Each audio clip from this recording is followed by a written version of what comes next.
Christina Keneally, July 30. While CPAC may have an innocent name, it definitely is not innocent by nature. Play scary music. CPAC is back for this year. Who was here yesterday? Did we have fun yesterday? Often you hear people say, wake up Australia. Well, I think Australians are wide awake. It's the politicians who are asleep on the job. We're living in a society overtaken by fear. A fear cultivated by the political response to what is not a pandemic. The Australian people were entirely betrayed by the establishment media in their coverage of Donald Trump and this campaign from the very first day. People out there are scared to say what they think, fear of being shouted down or even worse, losing their job, like Israel Folau. People want to have their say about the things that are important to them. They want free speech. They want freedom of religion and belief. If we do have a Donald Trump in Australia, it's divided between these two. There they are. I'm going to repeat my prediction that it will be a Trump slide. You can get the headline now. A 78-year-old farmer and fan of this show said he had never experienced this cold before. You got to hand it to global warming. It sure knows how to sell itself, doesn't it? We've pushed it back in the year, and we'll be having CPAC in Sydney again on the 4th of November. Small government versus big government, free speech versus restricted speech. The person that did the most to promote the CPAC conference goes to the Honourable Senator Christina Keneally. The highest electricity prices in the entire world.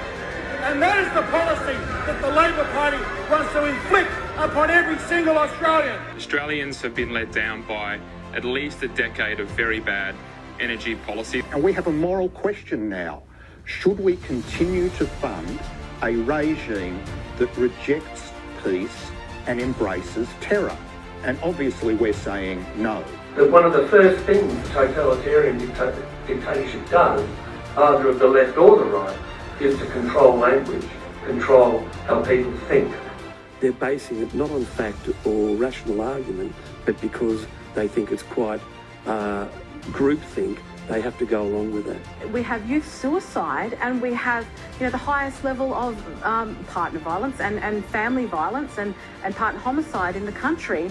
And yet these academics continually turn to colonisation and racism and blame that.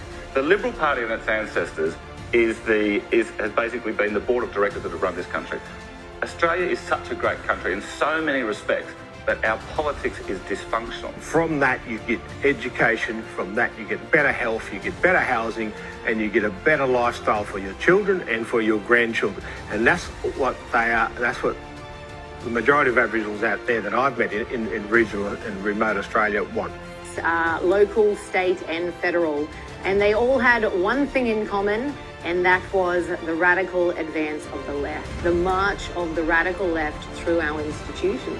Whatever we think is happening, such as extinction or climate change, it's been quicker and greater in the past.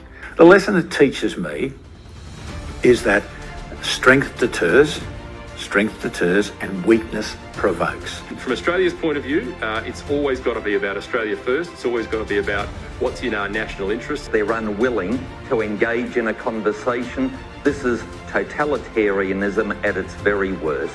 When you're not willing to listen to another point of view. I think whatever Trump does, they're going to whinge about and find a great fault with. But I think he'll come up with something exciting. Look, it's very easy to beat that Democrat convention. China is by far our most important trade partner, whereas the United States is by far our most important security ally. So November 4th is the CPAC conference. That's people right. Can go to the CPAC website and start looking at details.